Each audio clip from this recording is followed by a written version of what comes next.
Boa tarde, pessoal da matéria de controle biológico, professor Fabrício.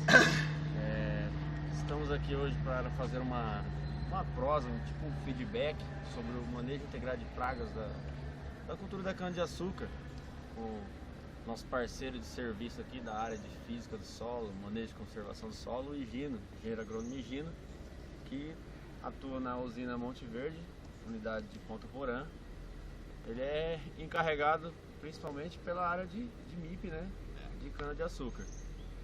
E a gente tem algumas questões para eles, para ver se a teoria está coincidindo com a prática, né? Se, por exemplo, as principais pragas da cana-de-açúcar na teoria são realmente na prática, se tem praga secundária atacando aqui os canaviais do Mato Grosso do Sul e da usina, se tem praga que o ataque foi tão severo que precisou renovar canavial ou até mesmo precisou utilizar a técnica de atear fogo nos talhões, né, para poder controlar, por exemplo, a cigarrinha da cana-de-açúcar. Então, Higino, eu queria agradecer você por dispor seu tempo de serviço hoje para fazer esse vídeo para a gente. Muito obrigado. Gostaria que você se apresentasse um pouco melhor que eu e falasse em questão do manejo integrado de praga que você atua na usina. Boa tarde, mandar um abraço para o meu amigo professor Fabrício Fagundes Pereira, pai do meu amigo Rudá, né? Que faz um tempinho já que eu não vejo, mas pós-graduação faz essas coisas com a gente, ficar longe dos amigos, mas tá bom. Sobre o manejo integrado de pragas da cultura da cana-de-açúcar, eu brinco muito com alguns amigos meus, e sempre num tom de brincadeira mesmo, né? Porque não é uma competição, é uma brincadeira, que nós da cana, realmente, nós fazemos o manejo integrado de pragas, ou seja, nós fazemos o levantamento de pragas. Se tem a praga, primeiro a gente lança a mão do controle biológico, né? E segundo, a gente lança a mão do controle químico quando a infestação já está muito alta. Começamos a fazer na parte de broca, né, que são as duas pragas que mais atacam a cana, né, hoje aqui é broca e cigarrinha, né? Diatreia sacaralis e maranava fimbriolata. Com relação à broca, né, a gente tem usado muito a Cotésia, que já é o maior programa de controle biológico do mundo, eficaz e que ajuda muito a gente não perder a infestação final de um ano para o outro. Quando as infestações ficam muito altas, aí nós lançamos mão do controle químico. Nesse caso, né, como muito bem estudado também pelo professor Fabrício, a gente lança mão de produtos mais seletivos aos inimigos naturais. Então a gente realmente consegue fazer o manejo integrado. Só quero chamar a atenção novamente que a prioridade é o controle biológico, né? Infelizmente, na agronomia a gente criou sua cultura de primeiro lançar mão do controle químico e segundo do biológico. Eu acho que isso deve ser invertido. Primeiro nós devemos lançar mão do controle biológico e segundo se a gente não estiver conseguindo controlar com o controle biológico, aí a gente lança mão do químico. Para a cigarrinha, a gente está começando a ter um pouco mais de confiança na parte de controle biológico. Apesar dos resultados de pesquisa serem muito evidentes, né, tem muito ainda contradição para nós, os produtores, se usa ou não. Então a gente começou um trabalho, né, a gente acredita que tem potencial de crescer, né, porém devido à voracidade que a cigarrinha tem de crescimento, né, ela cresce muito mais rápido e acaba que o fungo Metarrhizium não acompanha tanto assim nesse momento. Então por isso que muitas vezes a gente lança mão mais do controle químico do que do biológico.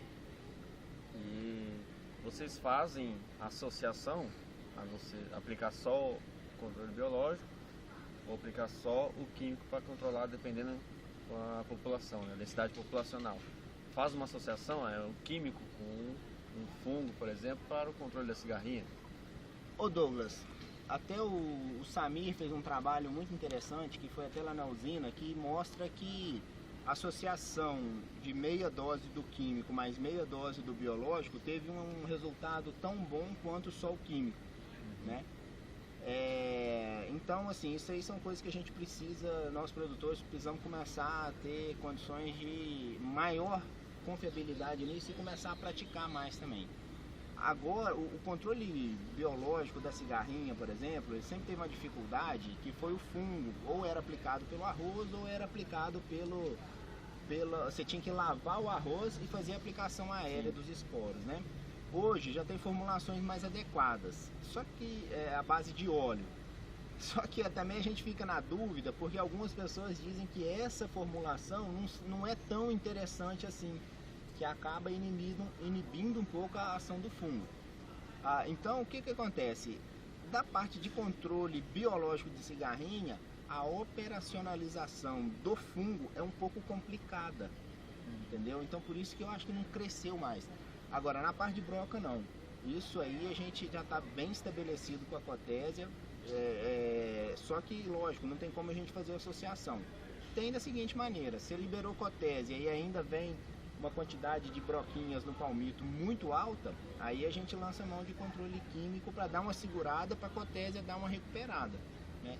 E tem também, assim, uma questão que muito me intriga na parte de controle biológico de broca, é porque que a gente não tem tanta confiança no tricograma Galloy. Porque todos os pesquisadores são muito entusiasmados com o tricograma, falando da afinidade que ele tem com o ovo da broca, só que não sei porque nós ainda não adquirimos confiança de aplicar tal produto na prática. E em relação ao controle da broca, vocês fazem o controle não para aumentar a produtividade, né? E sim para evitar perdas, né? Por exemplo, a definição de utilizar o controle, o manejo integrado de pragas. Você não vai conseguir elevar a produtividade, e sim diminuir as perdas. Já chegou ao caso do tempo que você está na usina e até hoje de renovar um talhão de cana, por exemplo, por causa do ataque de praga, de broca, e vocês não conseguiram controlar? Douglas, eu acredito, na Monte Verde nós não tivemos isso. E você tem conhecimento de... Eu atribuo isso ao fato de nós usarmos controle biológico na nossa área. Porque eu sei tem outros companheiros nossos aí que usam muito mais o controle químico do que o controle biológico, e já chegaram a ter 20% de infestação final. Ou seja, de cada 100 entre nós, 20 estavam atacados com broca. Nossa. Isso é um prejuízo muito grande. No nosso caso, o máximo que nós tivemos aqui de infestação final foi de 3%, Sim. Na média da safra, né? Então, lógico, nesse 3% tem áreas que vai a 5, como tem áreas que ficam em 1. Na média dá os 3. Foi o máximo que a gente atingiu. Ano passado, com a geada e tudo, nós fechamos com 2,5. Abaixo de 2,5, para você abaixar muito disso, você tem que usar ou muito produto biológico, que também não é recomendável, porque senão pode até criar uma competição interespecífica, quer dizer, ou então você aplica muita quantidade de produto que não dá retorno. Então o ponto de equilíbrio para a broca é em torno de 2 a 3%. Esse é o ponto de equilíbrio para o controle. Abaixo disso você gasta muito, acima disso você toma prejuízo. E para controle da cigarrinha das raízes, né, Marranário, vocês seguem os níveis de controle, por exemplo, ninfa, vocês seguem o controle da cigarrinha avaliando quantidade de ninfas pequenas, grandes ou médias, ou total, vê ninfa pequena, considera como grande também? O Douglas, assim, ó, primeira coisa que eu acho que a gente tem que ficar muito atento é que o controle biológico, não só o controle biológico, mas o manejo integrado de pragas, ele não é estático. Ele não é estático. As infestações têm que ser avaliadas de formas diferentes, porque o que manda na agricultura, e consequentemente manda também nas pragas, é o clima. Tá? Então esse eu acho que é o ponto mais importante que nós, da parte agronômica, temos que ficar muito atentos. Porque é o clima que manda, é o tempo que manda, não o calendário. Nesse aspecto, entra um segundo ponto, que é a susceptibilidade de variedades. algumas variedades têm tendência de ter muito mais cigarrinha do que outras. Isso tem para broca também. Então o que acontece? Se no início da primavera, né? Vamos dizer assim, lá no mês de outubro, você tem uma variedade suscetível, que ela apresenta 2 ninfas por metro, por exemplo, não há dúvida de que se você não tratar, ela vai chegar, por exemplo, no início do verão, né, em dezembro, com uma quantidade muito maior de pragas. Sim. Então, assim, aumentando a população no período de maior crescimento do canavial. Então, eu acho que nesse aspecto, se você tem, por exemplo, 2 ninfas por metro em outubro, numa variedade suscetível, eu acho que é válido lançar mão no controle. Entendeu? Entendi. Aí, se você tem, por exemplo, 3 ninfas por metro, numa época agora de início de outono, numa variedade que não é suscetível, e você vai colher ela daqui 5 meses, aí eu acho que não vale a pena você fazer o controle. Então, essa avaliação... Isso é você que decide lá também na hora. Sou eu que decido. E aí eu acho que muitas vezes a gente é muito preso ao calendário e esquece desse manejo. Isso é manejo. Por isso que chama manejo integrado de praga. Envolve várias estratégias, você tem que manejar. A palavra manejar, eu tenho ela como uma palavra que está sempre evoluindo, sempre andando, nunca estática. Sim. Nunca uma receita de bolo, né? E pra finalizar aí, Gino, a gente, na matéria da controle biológico, a gente apresentou um seminário sobre as principais pragas e as pragas secundárias, né?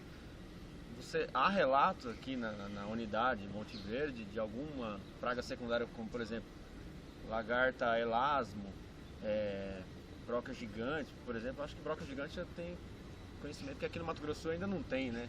Mas há relato aqui de algumas dessas outras 2 pragas que está causando prejuízo, tanto quanto causaria uma praga primária, por exemplo. Olha, a gente começa a escutar alguns colegas reclamando de hiponeuma, né? Que seria o que eles têm chamado aí, o nome vulgar seria broca peluda, que ataca mais as raízes, né? Nesse caso, a gente não tem muito conhecimento, então eu não saberia te falar, né, qual seria o nível de dano. Sim. Por exemplo, quantas lagartas por toceira deveria ter para que você entrasse com controle. E eu tenho um pouco de dificuldade de falar sobre isso, porque ultimamente tem ocorrido algumas doenças em cana que o pessoal tem associado muito a pragas. Como a parte de fitopatologia em cana é muito defasada, e não é pouco, é muito, então muitas pessoas associam alguns diagnósticos visuais do canavial como praga. Então já houve essa associação, por exemplo, na própria unidade nossa, houve uma associação de uma cana que estava muito sentida, parecendo seca, sintoma similar a ataque de cigarrinha. Fizemos levantamento de solo, achamos um pouco de hiponeuma, porém achamos assim 8, 10 lagartas por toceira, o que eu não acho que seria tanto para causar impacto que estava o canavial. Sim. Então, pesquisando mais a fundo, a gente descobriu que era uma doença, né? Que infelizmente não tem controle. O controle seria o fogo, só que como hoje a gente não queima mais, então a gente está vendo uma forma. Cana também tem uma coisa muito interessante, que quando a variedade dá muita doença, a gente mata a variedade, não planta mais ela. Então, essa variedade a gente está renovando ela. Então, assim, na parte de pragas, né, dessas pragas secundárias, a gente tem muita dúvida ainda. Ouvimos alguns relatos, mas temos dúvida. Sobre broca gigante, a gente tem que ter muito cuidado, porque é as próprias usinas que trazem para cá, através de muda e tal. A nossa sorte é que ela não se alastra muito, mas o nosso azar é que o dano dela é muito severo. Ela deixa a cana bem oca mesmo, a ponto de ficar bem mais ruim. Do que a broca, né? Muito mais. Muito mais. E ela tem a percepção, ela tem um geotropismo que toda vez que ela percebe algum abalo, ela desce para a soqueira.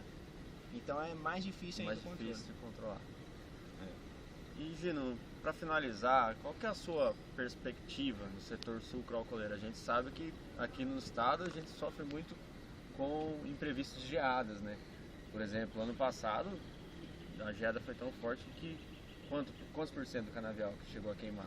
Mais de 50%? Do canavial que estava para colher ainda foi 90%. Aí, 90%. E a sua perspectiva para essa safra e para as próximas safras são perspectivas positivas? Vocês creem que vão conseguir recuperar? Não vai ter a geada tão forte igual teve ano passado? Como que vocês estão acompanhando em relação à perspectiva? Como cana é semi-perene, a perda é fato. Vai ter perda. TCH nosso não vai, TCH é tonelada de cana por hectare, não vai ser muito interessante. Mas eu acredito que nós temos outros problemas do tamanho ou similar da geada para ser corrigido, para melhorar a nossa produtividade. Então, com relação à produtividade, a própria parte física de solo, a gente precisa desenvolver mais, né? Estamos trabalhando para desenvolver mais isso daí. Essa é uma região que tem muito alumínio, que é muito prejudicial à cana, então a gente sente muito. E como cana usa camada de 0 a 40, a gente tem dificuldade de fazer esse controle desse alumínio de 0 a 40. Para esse ano, a perspectiva é de preço de etanol baixo, né? E o açúcar manter na faixa média ali. O que está bom esse ano é energia, né? Que ano que vem a Dilma já falou que vai passar para nós aí, o que já aumentou esse ano. Então a energia está muito bom. E na parte agronômica nossa lá, a gente tem lançado mão, tem investido, estamos renovando o canavial a gente acredita assim que o setor vai melhorar. Gino, eu queria agradecer pela sua disposição de tempo aí e agradecer também ao pessoal que está nos acompanhando, assistindo, e vamos tentar postar no YouTube, dependendo do tamanho do vídeo, para que vocês possam ter aí posteriormente o nosso vídeo também. Muito obrigado e é isso. Obrigado, valeu. Valeu, Gino.